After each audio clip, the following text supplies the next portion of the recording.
Hi, I'm Mr. Burke and welcome to my construction technology class. Today I want to use the router table to route the outside edges of your board. You can see right here on this board how these edges have been eased with the chamfering bit that's installed in this router table. And so I'm going to demonstrate doing that with this other piece where you engraved your name opposite of the slot. But before I start on routing and demonstrating that, I want to call attention to the fact that this edge right here and this edge right here on the end grain, that these two are left completely alone, and that the routed profile stops right here as if I had taken this and sliced it right there. And so right here I've left it completely alone. I've marked that with a marker. I would suggest, I'm going to put some markers out, I would suggest that you guys mark that as well so that you know where not to route, because this is going to later receive a piece that will act as a base for the phone. Let's see if I have one right here. I do not. Yes, I do. So it looks like this right here, except it's going to end up being a little bit smaller and it's going to go right there. But right here where the joint is, we don't want a 45-degree gap right there. And so that's why we want to, it's going to end up looking like this right here. And we don't want a 45-degree hole right there.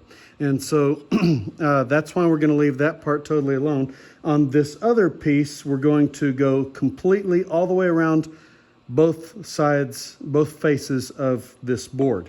And so it looks like this. Now, before you start, you've got to make sure you're being safe. And so we want to remove rings, we want to remove watches, chains, lanyards, hoodie strings, badges, anything else that can possibly get caught. We want to push back long sleeves, tie up long hair, and make sure that we're being safe. We want to make sure we're wearing safety glasses.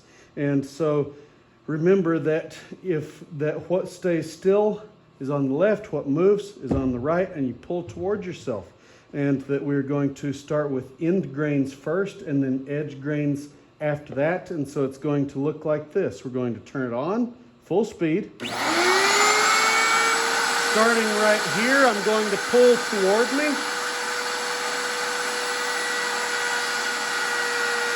This gets the end grain first. Go over it one more time to make sure I got it all. And I'm going to turn to the other end grain. It looks like this. I'll go over it one more time to make sure I got it all. And now I'll do the edge grain. You can see right there, keeping my fingers away from the spinning bit. Go over it a second time to make sure I got it all. We'll flip to the other side.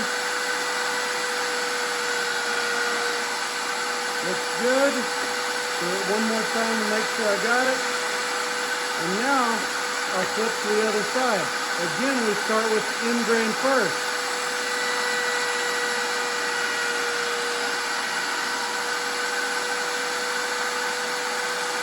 Flip over here, end grain first. Run it one more time to make sure I got it. Forgot to run that one, so I'll run it one more time. And then we'll do the two edge grains.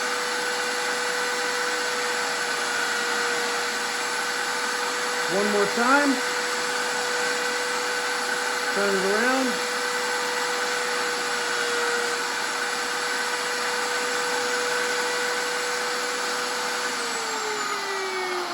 And now we have all the edges all the way around on both sides of that board. Remember that you're going to leave this bottom part, with respect to my design and my slot, we're leaving the bottom totally alone on this other piece. This piece all the way around on both faces. This one all the way around except for that bottom end. Okay, so that is how we route the edges of your project, and thank you for watching.